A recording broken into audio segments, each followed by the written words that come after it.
Right, so we've got the Prime Fitness laying hamstring curl, plate loaded, and there's a pin loaded variation. Obviously, I'm going to show you the plate loaded now. So again, different strength profiles. What I would suggest on this one is always loading it in the middle and the end range, because kind of what we want at this point is your hamstrings under max stretch and max tension at that straightened range there. What we want from this point is making sure we've got as much stability as possible, because what I often find is when people pull, the hips will fire off the bed, straight away you've lost all that tension in your hamstrings, and that's kind of the last thing that you want.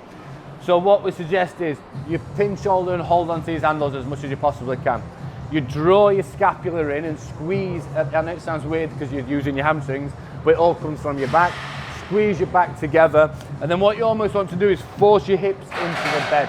So for example, if I pushed Aaron's hips down like this when he was doing it, he's going to find it a bit easier because he's got more stability, but he's going to get a lot more tension in his hamstrings at the same time.